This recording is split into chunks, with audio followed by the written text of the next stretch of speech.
MTV news Kannada ವಾಹಿನಿಗೆ ಸ್ವಾಗತ. ಗೋಕಾಕಿನ Mahalakshmi co operative ಬ್ಯಾಂಕ್ನಲ್ಲಿ ನಡೆಸಿದ ನೂರಾರು ಕೋಟಿ ವಂಚನೆ ಪ್ರಕರಣಕ್ಕೆ ಮತ್ತೊಂದು ಟ್ವಿಸ್ಟ್ ಸಿಕ್ಕಿದ್ದು, ಜಮಖಂಡಿಯ ಹೊಸ ಬಬಲಾದಿ ಮಠದ ಸ್ವಾಮೀಜಿಯನ್ನ ಸಿಐಡಿ ಪೊಲೀಸರು ವಶಕ್ಕೆ ಪಡೆದಿದ್ದಾರೆ. ಬಾಗಲಕೋಟೆಯ ಜಮಖಂಡಿಯಲ್ಲಿ ಇರುವಂತಹ ಹೊಸ ಬಬಲಾದಿ ಮಠದ ಸದಾಶಿವ ಹಿರೇಮಠ ಸ್ವಾಮೀಜಿ ವಶಕ್ಕೆ ಪಡೆದು ಗೋಕಾಕ ನಗರ ಠಾಣೆಯಲ್ಲಿ ಸಿಐಡಿ ಪೊಲೀಸರಿಂದ ಇಡೀ ರಾತ್ರಿ ತೀವ್ರ ವಿಚಾರಣೆ ನಡೆಸಲಾಗಿದೆ. ಬಹುಕೋಟಿ ವಂಚನೆ ಪ್ರಕರಣದ ಆರೋಪಿಯಿಂದಲೇ ಸದಾಶಿವ ಹಿರೇಮಠ ಸ್ವಾಮೀಜಿ ಖಾತೆಗೆ ಲಕ್ಷ ಹಣ ವರ್ಗಾವಣೆ ಮಾಡಲಾಗಿದೆ. 60 ಲಕ್ಷಕ್ಕೂ ಅಧಿಕ ಹಣ ಸದಾಶಿವ ಹಿರೇಮಠ ಸ್ವಾಮೀಜಿ ಪತ್ನಿ ಹಾಗೂ ಪುತ್ರನ ಖಾತೆಗೆ ಹಣ ವರ್ಗಾಯಿಸಲಾಗಿದೆ ಎನ್ನಲಾಗಿದೆ.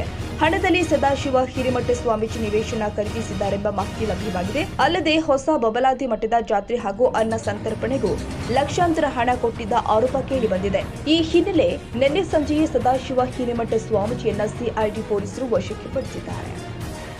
ತಾಜಾ ಸುದ್ದಿಗಾಗಿ ಎಂಟಿವಿ ನ್ಯೂಸ್ 24x7ಗೆ ಸಬ್ಸ್ಕ್ರೈಬ್ ಮಾಡಿ ಮತ್ತು ಬೆಲ್ ಐಕಾನ್ ಅನ್ನು ಒತ್ತಿ. ತಪ್ಪದೇ ಲಿಂಕ್ ಶೇರ್ ಮಾಡಿ.